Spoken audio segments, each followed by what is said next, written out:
Well, good evening, guys. How you going? It's Rusty here, and we're back for Impact Dynamics Live again. This is the 8th show, episode number 8. Great to see a few of you guys in the chat. Thanks very much for jumping on board. Say good day. Let us know that you're there and what you're drinking. Let's go with that tonight. I'm on the Vale Ale IPAs here out of South Australia. Very good little option. So get yourself into one of those if you need to. Let us know what you're doing. How's your day been? All that sort of stuff in the chat. It'll be wonderful. Right, my guest tonight, Travis Harris. If you don't know Travie, we'll introduce him in a moment, but exciting. Always have a good chat with him. He's one guest I have planned nothing. I've got no questions for him, nothing, because he always has something interesting, exciting to say, so we will delve into that shortly. But we just let you know what else is going on this week. Tomorrow night, Scott Patel is coming on. He runs the Between Hunts channel. He also does training and also shoots for MDT, so no doubt we're covering all of that. I think he's going to be covering specifically information about the XRS chassis from MDT, which will be good to see that, and talk us about a hunt and a few other things. Thursday night's the reloading special. We've got Andy Little and Ben Jarrett joining us, and they're going to take us through their reloading process at the same time. So no doubt some processes will be different for Andy, some will be different for Ben, and we'll let them and you guys argue it out as to who's right, who's wrong, or maybe make them justify it, something like that. Anyway, that's going to be really good. Thursday night as well, we'll be drawing a prize. The winner of the weirdest shooting position that you didn't want to see at the Barras Cold still open, so you have bought yourself a couple of days. If you have not got yourself into that yet, grab the camera, grab your rifle or something that looks like it, and sit yourself in and take a photo and all that sort of thing. So that would be good. Let you know as well, as per normal, that this show is brought to you by Projectile Warehouse. You can save 5% off at Projectile Warehouse currently using the code ID Live, and then with the number 5 on the end of that. So ID Live 5. All right, and that will do that. Very exciting things happening in Projectile Warehouse side of things. Keep an eye on the website sometime on Thursday. It might look a little different. Anyway, I won't say too much more at all. So yeah, more drama things today. Stack of restrictions thrown down in Victoria on dealers not being able to deal with firearms and ammo. That is currently going. It looks like it's going to court. So that's. Hopefully they get a win down there, and Queensland wound back the restrictions a little bit as well to allow them to at least open and sell some other stuff. So it's a challenging time for all of us in many fields. So stay strong, stay safe, everyone, and we will all collectively get through this, no doubt. And to help us out getting through this, we have got Mr. Travis Harris, who just dropped his camera. So that was a very appropriate timing. But Travie, are you there? I am, mate. How you going, Rusty? I'm going well, man. I'm going well. How's your day been? Mate, pretty quiet, mate. I'm in lockdown for work, so sitting at home doing 2 parts of not much at the moment. Okay. And just waiting for tonight, basically. Yeah, right. And so I imagine you're doing a few sort of Skype calls and stuff for work. Is that part of your deal? Yeah, pretty much. Yeah, my life revolves around WebEx meetings and dial-ups and conferences at the moment, so it's all pretty cool. Oh, so this is pretty normal. This is like normal. You probably dress a bit nicer for work, don't you? Or is this it? Well, I had a meeting today and I had to put a non-shooting shirt on because I thought, well, that's probably not very professional. So you're just in the wrong job, mate. That's all. You're just in the wrong job. All right, let's check in. Exactly. Let's check in on the chat. So seems a few people have been drinking coffee. Oh, that's okay, good. I've got a late night ahead of me, actually, so I will be drinking coffee shortly. Someone's watching maths, but will watch us later. Okay, good. No problems, Anthony. You do what you need to, man. Good. All right. Excellent. Guys, if you are watching, you do enjoy the channel and what we're doing, smash like out. We don't anyone at all tell Nick. He's not in the chat at the moment, so that's good. Don't tell anyone tell Nick this, but if you're watching last night, we asked people to like the whole way through, and Nick's video became the most liked video through its first release. So first off, don't tell him that, and two, let's try and smash that tonight because we can't let Nick have that record. All right, so if you jump on the like, that'd be really, really good for personal reasons. Anyway, make sure you subscribe, all that sort of gear, guys. Great to have you. Travie, you have a fascinating story about how you got into shooting. I know you've told it before and we've talked about it, but for those watching, perhaps they haven't encountered you, tell us a little bit about what you're doing with Travie Shooting Adventures and where they can find you, and then how this whole shooting game came to be for you, if you don't mind, sir. If I don't mind, I feel like I'm at a panel interview, but there's only one person here. The best. So my page is Travie Shooting Adventures. Basically, I just like to share what I'm up to in life and just sort of get it out there and spread the word about shooting and how good it is for anyone pretty much. But basically I got into shooting. It was something that I was always interested in doing. When did I start? I started at about 30 years old. I just didn't really know what to do or how to get into it before that age, and I sort of really didn't think too much about it because I was preoccupied with race cars and whatever. But one day I was sitting at the bar having a beer, as you do, with my best mate Andy, and he just told me he was thinking about getting his firearms license. So I thought, yeah, I've been thinking about that too, mate. So we went and got our firearms licenses, and basically the rest is history from there. Yeah, right. See, I see how that worked, and you guys came out and shot with me many years ago now, several years ago. We did. That'd be 4 years ago now, would it? At least. I don't know, mate. I'd struggle. I don't even remember starting this bloody video thing we're doing. So apparently that wasn't that long ago. Yeah, it must have been 2016, 17, somewhere around there. Yeah. I just figured what you need those subtitles along the bottom and somebody to fact check that information. I don't fact check anything. I say it's all wrong. It's all wrong. No, you don't need to fact check it. You just know it's rubbish. Anyway, that's right. Yeah, just and so you came out. I was running a public shooting range where people could come and shoot and get behind a gun, and so you came out and did that. But you'd already applied for your license or something at that stage. Is that right? Yeah. Yeah. So you guys were just trying to get some practical experience. Yeah, basically, I'd shot a gun once before many years ago as a young teenager. So I sort of knew what I was up for, but we did a bit of Google searching and found your previous business and, like I said, come out and had a go at that. Mm-hmm. And that was about a week or two before we got our license because we thought, we may as well go and give this a go. Yeah. And I just remember sort of meeting you and then you let us have a go on the shotguns as well because that was going to come up in our test. It was that's right. Quite a bit of fun, mate. Yeah, nice, man. How'd you go on? From memory, I put clays on the ground for you, and you shot them as though the same or very similar setup that you have to do in the test with steel rabbits or something. From memory. Yeah, that's right. You did. You set up the 5 there, and we had to shoot them on the ground. How'd you go? Yeah, I'm pretty sure we hit them because I remember we had a pretty good instructor.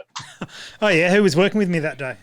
Who was that? No, he was good though. Okay, whoever his name is. Yeah. Okay, cool, nice stuff. Excellent. And so you got your license, and then you came. I remember specifically you came and shot a 22 PRS style match back in the day, and that was you. Did you win that, or did you come second or something? You did well. No, I come second. I come second, mate. So that was only the second. Only second. Yeah, the Rimfire Invitational, wasn't it? And come to think of that, I actually was searching through. We were packing up while we were moving house, and I found the matchbook for that. Yeah. I had a good read through it. I'm like, that's right, I remember that. I found that just before when I was clearing this out last week. Yeah. Yeah.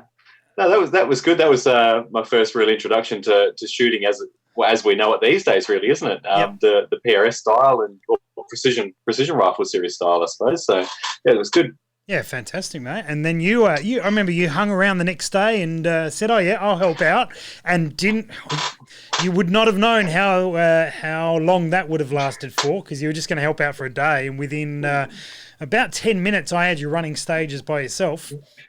That's right. And then that proceeded to run for about a year and a half of you helping run stages everywhere in the country.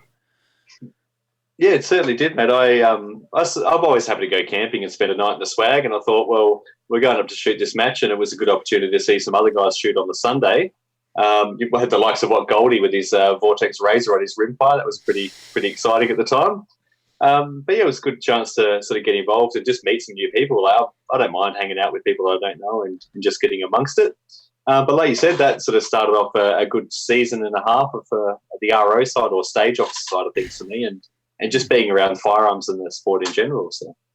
And did you find so you were involved with the PRS in the stage officer capacity, running stages and bits and pieces, but you were just around it a lot. And did that help you shoot better? I mean, it's like a longer connection to make, but can you tell us how that impacted how you shot? Well, I certainly think it definitely helped me shoot better.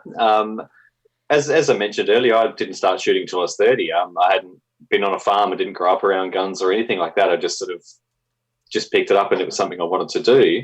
But certainly getting around those experienced shooters from those early days of the sport here in South Australia helped me get exposure to how to get in position, even just the knowledge base from the experienced shooters about how to treat your firearm, what gear you should use, how you should use your gear.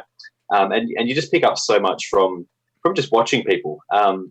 There's a lot to be taken away from spending time ROing at matches or just hanging around a club and just seeing what goes on. Yeah, nice, mate. Nice. And so you probably in this sort of time period, you were involved in the startup of Practical Shooting SA. Correct. Yeah, that was an odd night. We got invited to the pub and stitched up. I mean, invited to help start up a club.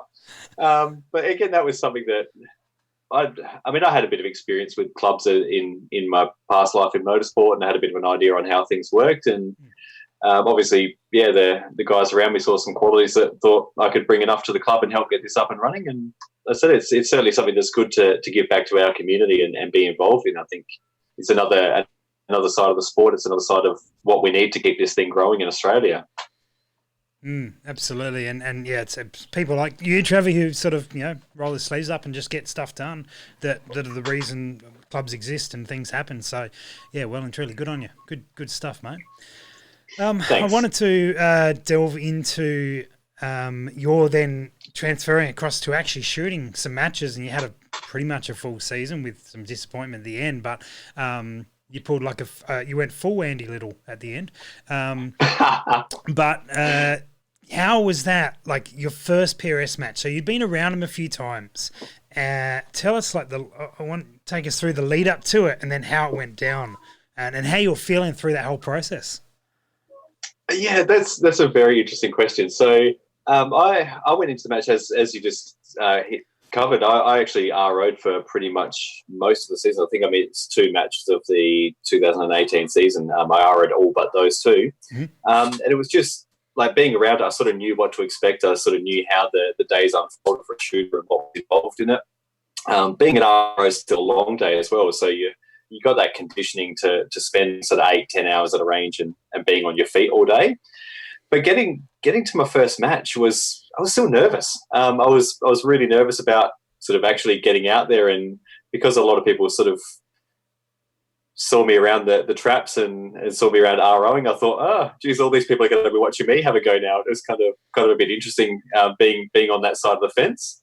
I sort of set myself back a bit at that match. Like normally I'd still get out and help and sort of find things to do to help out, but I needed to rein that back in to calm my nerves a little bit and just focus on what I was doing for the weekend.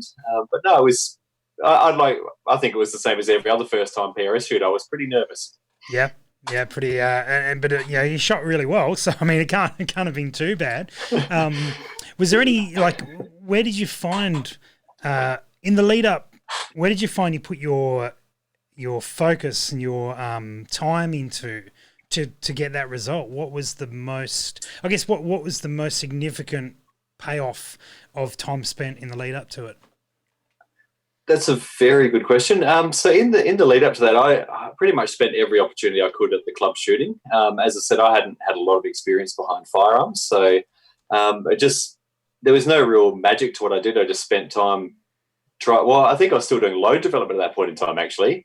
I remember having a chat with Borny, and we were just finalising our load development before that match. So a lot of my time spent behind the gun was shooting groups before that match. I did do. I spent quite a bit of time shooting rimfire matches. I did the Precision Rimfire Challenge, and went over to the what's the one that Greg runs? The Mildura one, Practical Rifle Carnival. Sorry, that's get that wrong. Yep. Yeah, so I went over and shot those matches just to get a bit of exposure to time behind the rifle. Sure. But yeah, for me, it was just one of those things. You just got to jump in and give it a go, don't you? Yeah. Yeah, absolutely, mate. Absolutely. And what kit were you running at the beginning of the season last year? So at the beginning of the series, as probably a lot of people know, I was pretty fortunate to pick up a couple of decent prizes at my time ROing, which I'm forever thankful for, obviously. So I was running a Ticker 243, just a standard barreled action from Ticker, and I had a Precision Defence Industries poly stock, which I'd picked up off the prize table at Mildura the year before. So that's sort of what set the basis for my rifle build. I was planning on just buying an off-the-shelf job and just running that and learning a bit about how it went. But I was fortunate enough to start the year with a pretty good setup. And as a lot of people know, Luke at one of the matches there donated his prize to me, which ended up being a Vortex Razor Gen 2. So I had a very good rifle set up through, I said, the amazing community of shooters out there. So that certainly helped me a long way. Helped me get off the ground with some pretty decent results straight up. But as for other gear, really I just run what did I have at that match? I think I just had a SAP run and gun bag, was my only bag at that time, and just run with the gear that I had. Like, I didn't really have any preferences towards any other bags. I didn't buy any special equipment. I just run what I had, and my focus was to learn the gear I had as best as I could, get good with that gear, and then work out what I needed from there. Yeah, nice. Yeah, fantastic, mate. It's a definitely a good way to do it. Now, late last year, you were involved in a little project. Now, we're going to try and play a video here. I don't know if this video is going to work. We haven't tested this one, and I tried one version of it. It didn't work. We'll see if version 2 works. All right. Should we play that now, or should we talk about it first?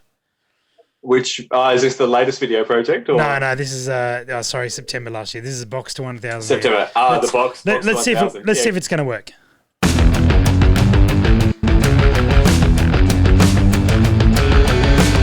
Righto.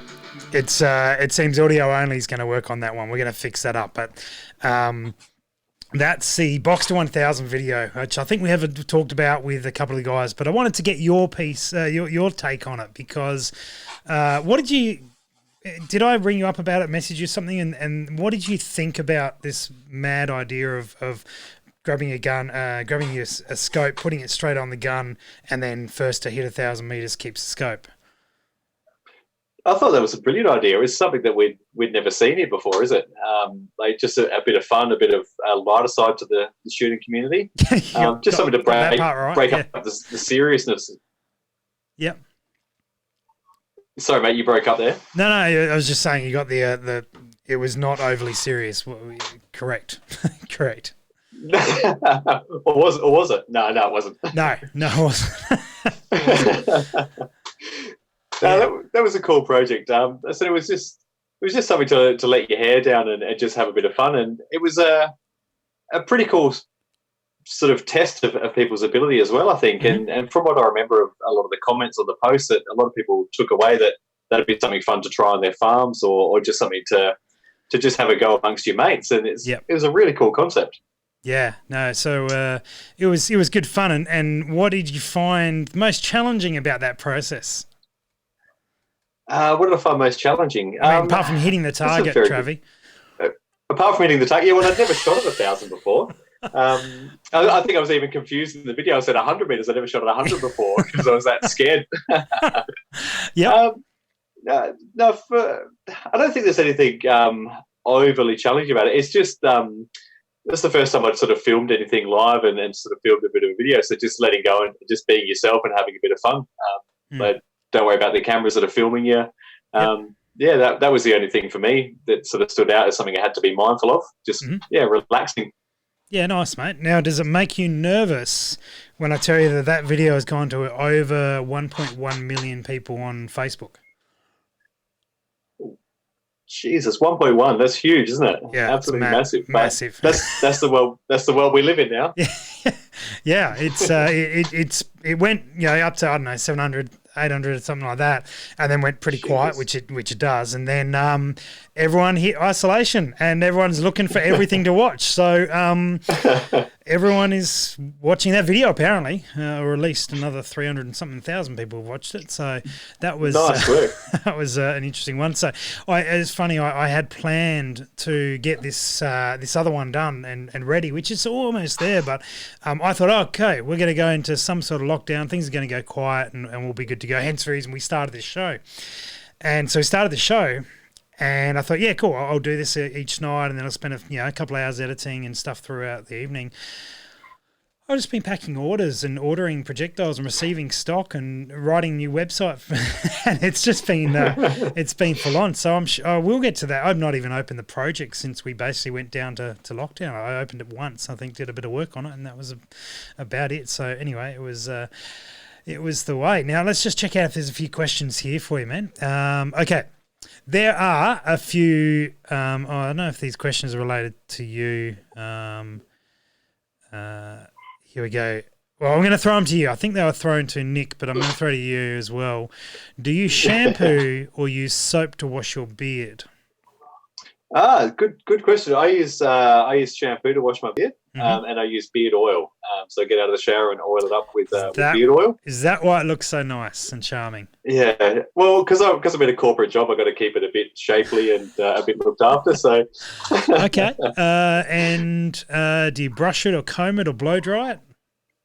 No, not at all. I just run my fingers through it and just massage it into position. So it's a pretty... Okay, and what brand of beard oil do you recommend? Oh, Jesus, I don't even know which one I use. So this is the first one I've had, so I recommend that one. Okay, it's good. in a bottle and it's oily. Good. Yeah, no, good descriptive. Yeah, very good. Yeah. All right. Nick has entered the chat, by the way.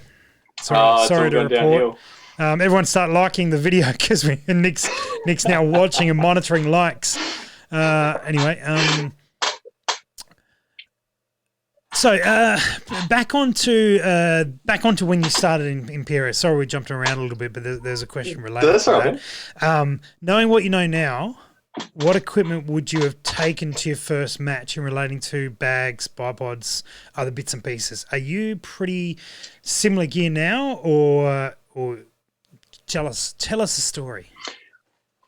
So my gear level, as I mentioned before, basically I'm one of those guys. I just like to take my time making decisions on things. I run with the bare minimum of gear. Basically, I run 3 bags. So just a front bag, a pump pillow, and a rear bag. Basically, it's just a matter of just getting comfortable with the gear you've got. It doesn't you don't really need anything fancy to run this series or run this or any form of shooting really. You see some good results from some factory rifles, and I mean some minor modifications to your firearm, like trigger, a good scope, a stock or an aftermarket chassis or something of that certainly goes a long way. Yep. But basically, it's more about spending time behind the gun and getting comfortable in positions rather than the equipment itself. I said you can roll up a jumper and make quite a comfortable front bag, or set yourself in a position and make the gear that you've got work. But I said for me, I think it's about knowing your gear and knowing the limitations of your gear rather than the actual amount of gear that you have. Yep. I'm sure that'll change as I get more and more into the sport and become a gear Nazi. But for now, we'll take that line of defence. Yeah, very good. And so what would you recommend for someone for their first match going to? What are they picking up? Or what are they... We're in this very unique position at the moment where we're enforced not to be able to shoot, basically. So what would you suggest people grab and use now while they're getting towards... Because guys might be planning to shoot their first match when the PRS kicks back in, or they'd only plan to shoot next season or something like that. And now you have a good period of time where you could grab an item and actually get to use it significantly. and get to know it really, really well, just on on the back of a chair or something on those lines. Would there be a couple of pieces of item that you found really useful that people could actually start practicing with now? Yeah, so one of the biggest things, I guess, that's starting to make an appearance in PRS Australia is tripods. I mean, not everyone has access to a tripod, which is probably the most limiting factor with that. But that's certainly something that, from my limited exposure, it has shown the most amount of weakness in shooters, I think. Scoped Out's got a stack of tripods on the way right now, so you could go check that out, Leo. Anyway, little plug. We'll be doing more on tripods next week. Back to you, Travie. Sorry, I had to get the sponsors plug in. No, go for it, mate.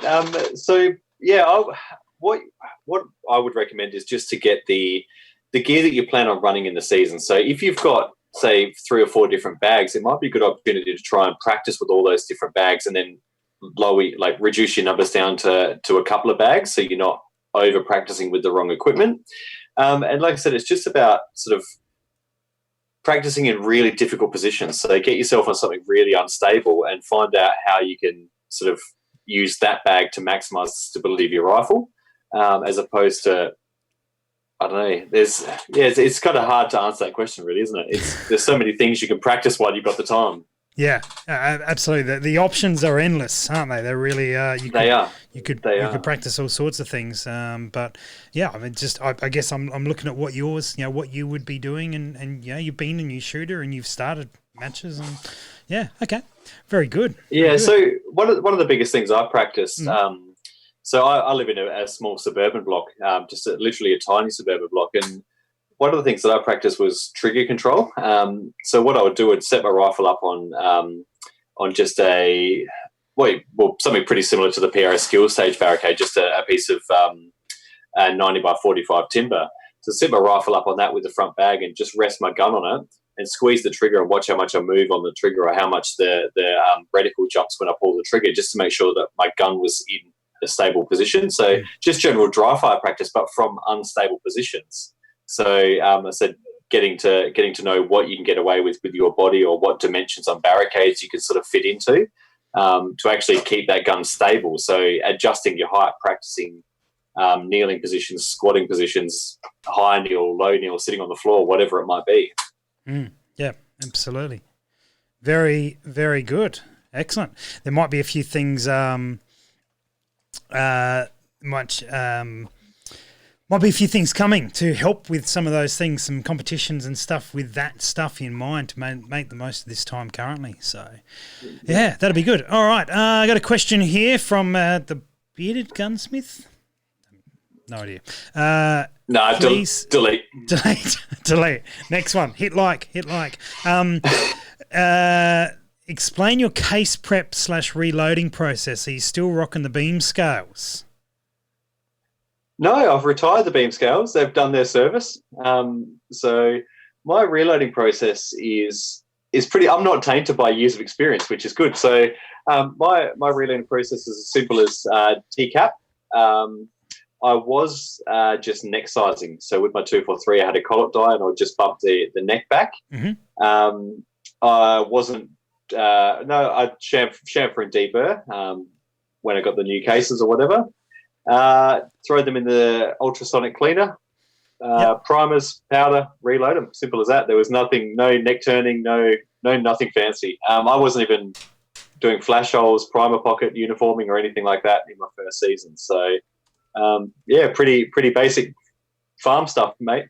Yeah, nice. Right. As long as you're getting into it. Guys, we're going to take a quick, short break just for a moment, and we will be back very, very soon. Hey, pretty baby,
go, Travie. You're back. We just now you're sideways. There we go.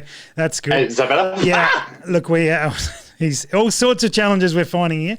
But we just restarted Trav's cam just to see if we can get him back in sync to some degree. So welcome back, mate. Thanks for trying that. We'll see if it's any better. All right. Very good. What are you drinking there? Sneaking something in? Furphy, mate. Furvies. Oh, yes. I remember having them.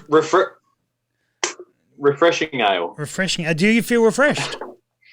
I do. I've had a couple and I feel great. Nice. It does what it says on the tin then. Good. That's Excellent. it. It's mostly water, so it's good for you. Yeah, actually, I remember we were down at when we were in Geelong for Steelpocalypse a couple of years ago. We hung down there, and I don't think you quite made it in time to go to Little Creatures, where Furfies come from. Went over to the brewery there. That was really really good fun. All right, now we got a few. Scott Brownlee is in the chat. Scott has entered the chat. One shot Scott. G'day, Scott. Infamous. He's asked for your pre-match beard preening routine.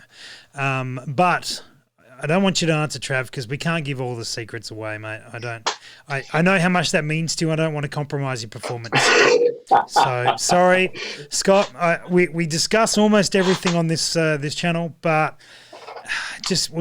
I don't want to. There's some things that are unfair advantages. He'll tell you anything to do with shooting, wind, equipment, everything, but pre-shot beard routine and pre-match beard routine. Man's got to keep his stuff to himself. Too far. Yeah, that's Mr. Brownlee. I'm sorry, mate. I'm slightly disappointed. Very good. Now you get. I know you're wearing a Kestrel hat, and I know you've got a fair bit to do with Borny and PDI and stuff like that. Can you tell us a little bit more about the stock that you were running? Yeah, so I'm running the polycomposite UPH, so ultralight precision hunter carbon fibre stock from Precision Defence Industries. So they're basically exactly that, a carbon fibre moulded stock that are inletted to quite a few different brands of rifle now. It's really lightweight. It is designed more around the purpose for backpack hunting. But for me, the way I use it in the PRS, and because I don't have the experience of a lot of other rifles under my belt, I've adapted to it. I find it quite a rigid stock. It absorbs recoil really well. It's comfortable. It's easy to manoeuvre into position because it's light. You're not sort of straining under the weight of a heavy or alloy or steel chassis, I suppose. Mm-hmm. And they're sort of, so they've just got a good fit. They're adjustable. You can obviously got the limb saver on there. You can put some spacers on there for length of pull. They're a pretty basic, like I said, hunter style stock. But they've got a good comb on there. A lot of people find it pretty comfortable when you just bring them up to your shoulder. They just naturally sit very well in position. So yeah, nice, mate. Yeah, and I remember the first time I picked one of those things up. Borny said, "Oh, here, check this one out," and I grabbed it. And you apply a certain amount of force because you think this thing's going to weigh whatever a normal sort of stock weighs. And I grabbed it and nearly hit myself in the face picking it up because it was so bloody light. They are just ridiculous. Do you find that at all a hindrance in PRS stuff, which does seem to favour heavy guns, although not exclusively? I haven't. No, I must say no. So I set my load up in my 243 very, very light anyway. Okay. So it's a pretty light recoiling powder charge that I had. I run light projectiles. So I imagine that situation would be different if you're running a 6.5 Creedmoor or something with a bit more powder behind it or a bit more weight behind it. Yeah. Okay. But one of the experiments I run, so I'd sit it on the barricade and do a bit of dry fire practice to see how much movement I had in the recoil. Mm-hmm. And there's not a lot really. For if you're sitting it on a target, or if you can put a little bit of pressure on it to get it in position, it's perfectly fine. And it's something again that I've adapted to. I understand the stock. I understand how to shoot it and how it works for my style of shooting. But I think for PRS style, like I said, I certainly see why people go to chassis, their adaptability. But the lightweight of the carbon fibre stock for me is I can't go past it. It's very, very light. It's easy to manoeuvre between positions. I'm only a small guy, so I'm not carrying a heavy rifle being fatigued all day. Yeah. And like I said, I certainly don't find any concerns with the position I'm in. I don't have to adjust things all the time to make it work for me. Yep. Yeah, very good, mate. Yeah, because I guess that's the joy of PRS not having all these limitations is you can go that path or that path and find something that works for you, and people do. Yeah, and there is good variety across the board. Yeah, absolutely. Most certainly. Just wanted to say to everyone who is watching, so thank you for joining us again, and thanks for Travie for jumping on. So tomorrow night is going to be I don't know what to call it. Travie, think of a name for it while I'm talking about it. But tomorrow night is going to be our post-show community meetup, catch-up, hangout session. I don't know what we're going to call it, but towards the end of the show, we're going to put the details up for the Zoom channel that we're going to be in, the Zoom room. Is that what they call it? You're the expert on web conferences and stuff. Is there a name for this? That sounds good. Zoom room sounds good. If it's not called that, it will be tomorrow. Okay, so we will see you in the Zoom room. We'll put all our details up of how you can join that. So make sure you download Zoom on your phone or computer or whatever it is that you're using. And after the show, for about 40 minutes or so, we're going to just hang out there, a little bit of show and tell if you've got a gun to show off or a piece of kit to show off or anything along those lines. Jump on in. That's tomorrow night, Wednesday. That'll be about 9 o'clock in the East Coast time. Scott Patel will be on the show and might hang around for a few minutes. And we'll make sure we get around to everyone. And it'd be nice to put some faces to names or to aliases at least and all that sort of gear. So there's one caveat there, Rusty, though. Yeah. At some stage during that video, everyone has to do the Brady Bunch where you're in the middle and we're like, oh yeah, you got to point over there and be like, hey, check this dude out, and like exactly. Yeah, exactly. Let's see if we can nail it. Ready? Yeah, 3, 2, 1, look. You went the wrong way. There's always one. I thought we were going to get it. We can't do it again. We'll give it a go tomorrow night. Never work with children or animals, mate. Well, we ruined that one.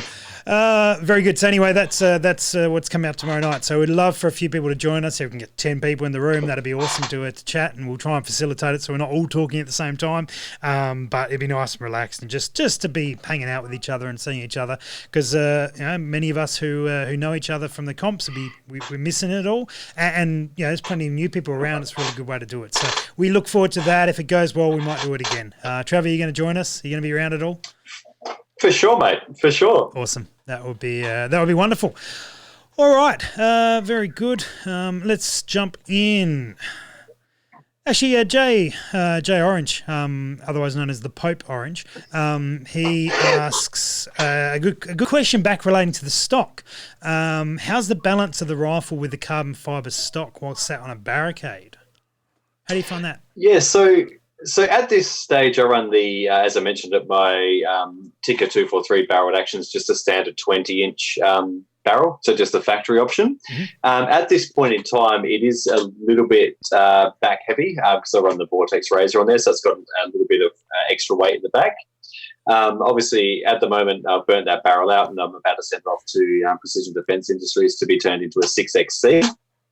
So we're going to run a 24-inch barrel on that to try and bring a little bit of the weight forward. Yep. So I'm just going to try and control that balance with the barrel itself. But yeah, generally it's just about how you set it up. There is options to increase a little bit of weight in there. Mark will certainly work with anyone that's interested in one to put a bit of weight inside the stock or whatever they need to do to balance it out. But I said in my 243 setup, it was only a slight amount of sort of fall on the butt of the stock, so not a huge amount really. Yep. Okay. Yeah, very good. Someone was just asking clarification, the name of that stock and manufacturer, if you could give us those details. Yeah, so it's a Precision Defence Industries UPH Gen 3 Bolly composite stock, so ultralight precision hunter Gen 3. Okay. Yep, very good. Excellent. Right. Anyway, solve that world problem. Emma says Trav is a sexy beast. You've got an admirer, Trav. You've got an admirer. I assume she's talking about your beard. Yeah, it must be. It must be.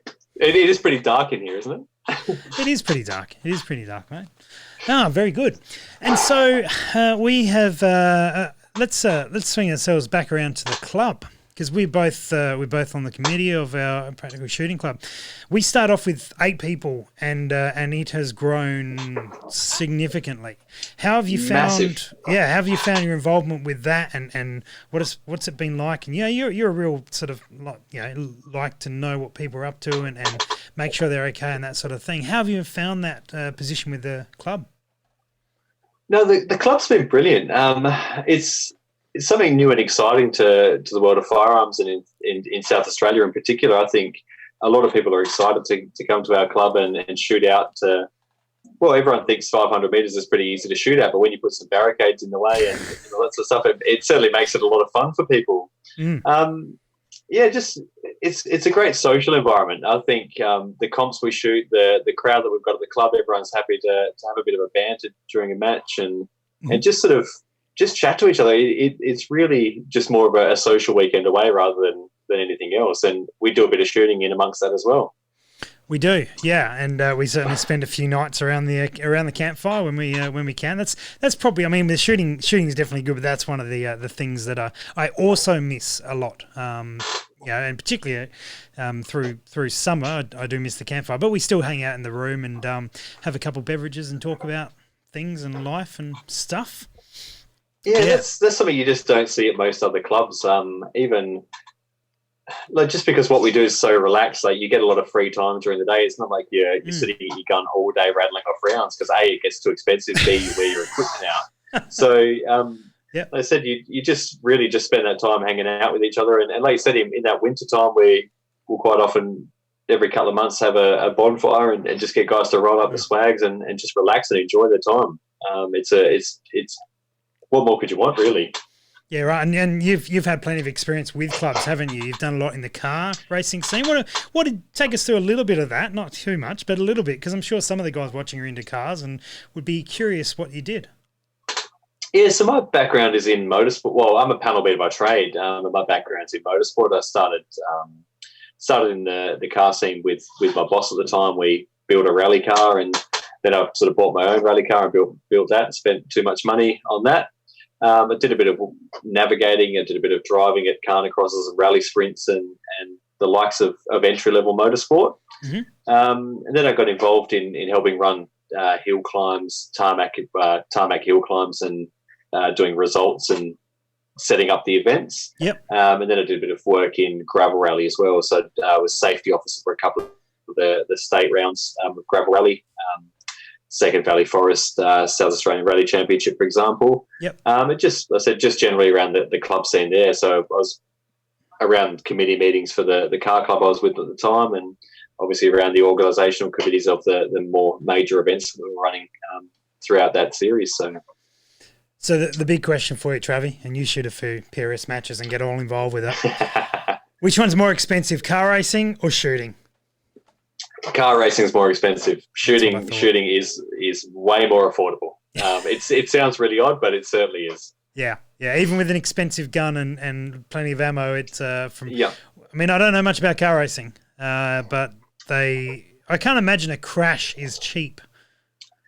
No, exactly. Well, even you blow up. Well, it's quite easy to blow up a motor. You over rev it, sort of change your gear too quickly, over rev it. You'll do a motor, and there's sort of 10 grand in an engine easily. Wow. So crash it. I don't know if anyone's ever had a car crash, but a simple little car crash these days can cost you 5 grand, not an issue at all. And you would know that. You would know that quite well. Yeah. I pretend to. Don't tell my boss. Okay, I won't. Very good, mate. Well, the other thing that has come across in the world of the current situation we live in is all the memes. Have you been following some of the memes? Have you been enjoying some memes? I forgot I was going to send you some memes. I have been following memes. Well, you'll have to send me some memes tomorrow, and yes. We will have to enjoy your memeage tomorrow. And you were complimenting me about being organised before. Now I've ruined it. I take it all back. Yeah, I would. It's not worthy. No. So, all right, let's let me now. I've got to work out how to send you some memes because that's something I'm. Am I sending it through to you on Zoom or how are we doing this? Is that? Can you see if I do that? Whatever, mate. Yep. All right. Let's Facebook Messenger me if you like. Facebook Messenger open. Gotcha. I shall do that. Let's get this going on. This is probably the one part of the show we really need to get better. All right, I'm going to start off with the weakest. Now, do you remember our rating system? Have you been following our rating system? So your rating system, I know Andy's rating system was 10. Was 10 what? No, 10, well, just 10 out of 10, 10 out of 10 for everything. Okay, so the rating system is how many llamas you would give it. How many? Okay, the llamas, yes. All right, so here's the first one. We're going to start off with a weak one, I think. Okay. No, I've sent it to some other crew. Oh, Ben's seen it now. I've hit the wrong chat window. Don't you hate it when that happens? Uh-oh. It doesn't matter. It's just gone to the Q&A boys from the other night. All right, here we go. There you go. Okay, Rusty sent a photo. Yes, he did. Oh, no, it's a dick pic, Rusty. You can't say that. Sorry, wrong image. Sorry. Just one time. Just once, yeah. It's loading. It's circling. It's loading. Disappointed as well. Okay.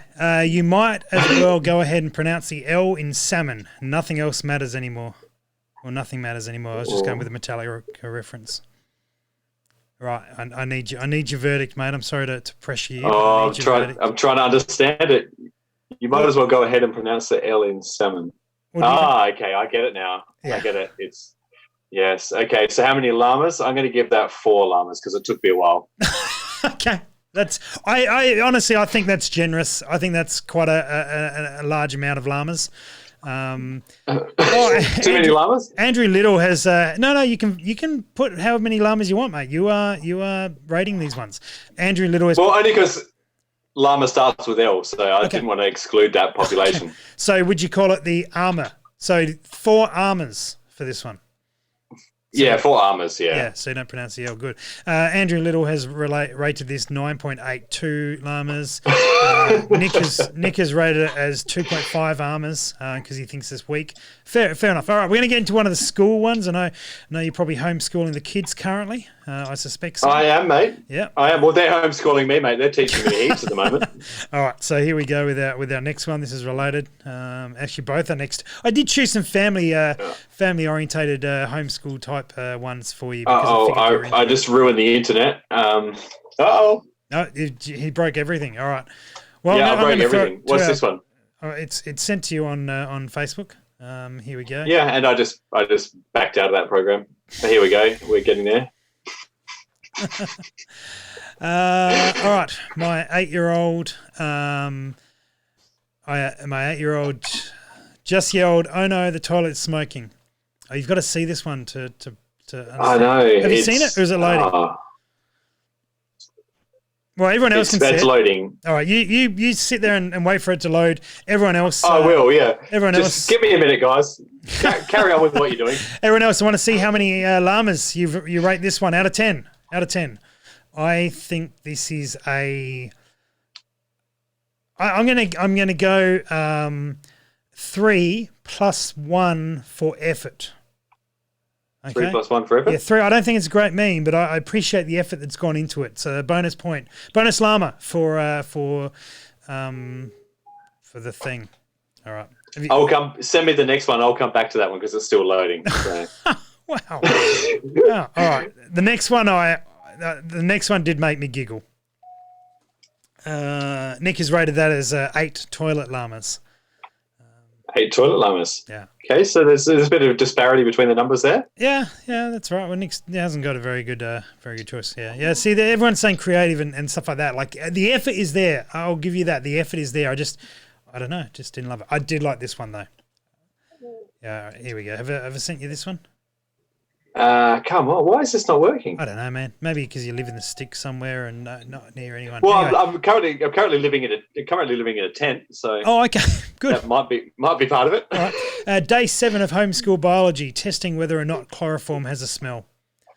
I'm sure you yes. can. Okay. Well, that's very applicable today. So that's going to have to be 11 out of 10 numbers. Yeah. You probably. It says you've seen it now. Yeah. The kids are asleep. Oh, okay. You forced the kids to go to sleep. Yeah, I understand what's going on here. Good job, mate. Good job. All right, let's see what the chat says. I'm going to give that 9 llamas. I like that. There is questions there about the previous meme of just people should be appreciative that they had toilet paper to make that meme with, which is good. Andrew Little likes this one, 10 llamas. Okay, give us some votes. I've got that previous meme now. Yep.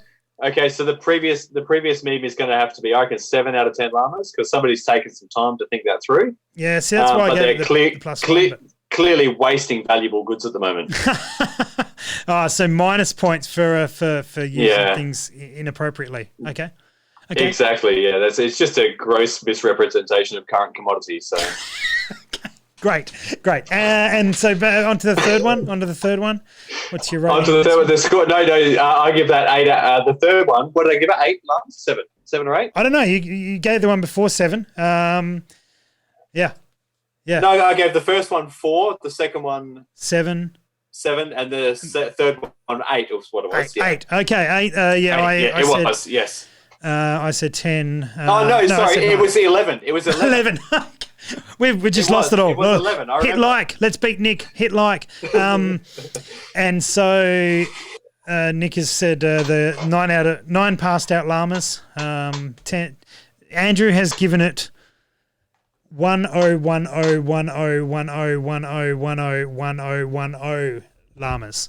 I assume Andrew Little. Yeah. He doesn't even have children yet. Does he want to borrow one? He'll make that. You know what we should do is tomorrow we should deliver seven children to Andrew Little's house and say enjoy. And so Nick's got about 15 kids. So if you drop a couple off, Nick, I'll drop at least one off. And Travie, you drop 1 or 2 off, and we'll fill Andy's place up, and it'll be good. So anyway, done. All right, good. Now there was a bonus meme. Bonus meme. Yeah, bonus meme. This has come in from. This was made from the show last night. I have to see if it's. I have to find where it is. But I'm going to look for it because someone made a meme. We have a meme of the show, which is exciting when that happens, when people start memeing the show. But sometimes it's good. Most likely it's bad. But this is related to Nick. This won't make a lot of sense if you didn't see last night's show. So go watch that, but make sure not to like it. Don't dislike it, but just don't like it because we need to try and beat Nick on that one.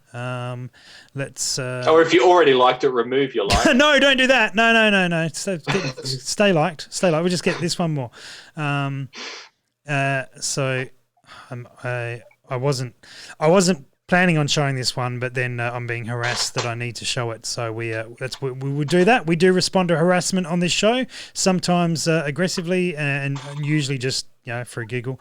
So well, everyone must give in to peer pressure. That's pretty much it. I guess I'm going to have to send this to you as well, Travie, and you're going to see it in about 30 minutes. So we'll do that. Let's school you in on it. I've lost you on Facebook. Oh, gee, unfriend me. Oh. No. Far out. Not yet. We'll see how the results. I didn't think it went that bad. All right, cool. No worries. Got it. Anyway, okay, here we go. Got it. All right, here we go. That was Nick from last night. And take your 270 and anyway, that's the one. Anyway, how many llamas for that? How many llamas? I'm not sure what he's cutting off. Lucky he's got one hand visible there. He's got both hands. What are you looking at? It's both hands. You muppet. I was just being stupid. How many llamas on that one? I'm not sure what I'm going to give him one llama on that one because we can't hate on 270s, can we? That's all he did. We just did it. Oh no, but we just did it round him up a little bit. So let's give him 0.5 llamas. We'll give him half a llama because somebody shot the other half with the 270, so there's only half left. Hey Nick, if you're watching, we're only at episode 8 so far, but if we do get to episode 270, you're my guest on that episode. All right, Travie, you can come on for episode 243 if you like. Done. So apparently the tap might not be working. Anyway, so well, good. Less harassment there. Oh, awesome, Travie. So what are you going to do first thing as soon as we're out of this Ebola lockdown? What's your plan to get out there and shoot? Are you going to go hunt first? Are you going to shoot a match first? What are you going to do?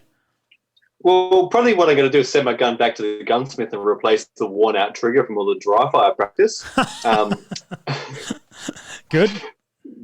No, I think the thing for I just want to get down the club and ring some steel again. That's what I'm looking forward most to. Again, just well, there's nothing beats live fire practice, does it? The noise of steel ringing and the bang of gunshots. So yeah, just getting out there and actually just hanging out at the club and shooting some steel is what I'm looking forward to. Yeah, fantastic, man. Fantastic. Yeah, I think I will be doing the same. I want to shoot a rimfire comp, actually. I don't know, exactly. Yeah, wouldn't mind just getting stuck into it like that. That'd be good. Very good, man. Very good. Well, Travie, thank you very much for coming on board. We're going to about wrap. I think we've lost the live chat, so we're not copying harassment, which is nice. I don't know if anyone's still watching, but apparently we are.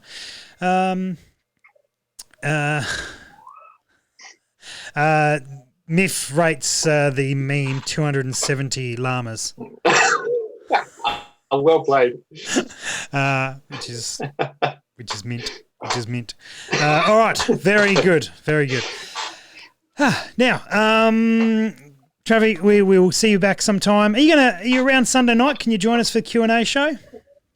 Definitely, mate. Sunday night. I might be moving house, but I can certainly set some time aside for you guys. Well, if you move, we'll see what goes on. But anyway, it will be wonderful. Yeah. We will no doubt see you again. Thank you very much for chatting with us, and all the best. All the best. Stay safe. Stay safe, and don't catch whatever's going around. Something going around apparently. Yeah, no, you can only catch it once, mate. All good. Thank you so much for having me, mate. Cheers, guys. Easy, dude. Easy. Righty, guys. So a couple of things. Tomorrow night, Scotty Patel is going to be on here, which I'm looking forward to. Chatting about all sorts of stuff. That'll be a really good show. Don't forget tomorrow night the Zoom room hangout. So if download Zoom tomorrow late in the show, we'll throw up the details of the room, and you guys can jump on in there and get involved, and we'll just have a chat and see what's going on. That'll be really good fun. Thursday night, we're doing the reloading special with Andy Little and Ben Jarrett. That will be really good to watch. And then Friday night, special guest Emma Stevens. Boom! Yeah, it's going to be really good. So, and then Q&A. Travie might join us. Who knows? Who'll join us. It'll be good fun from there, guys. If you're enjoying this, again, do subscribe. It is.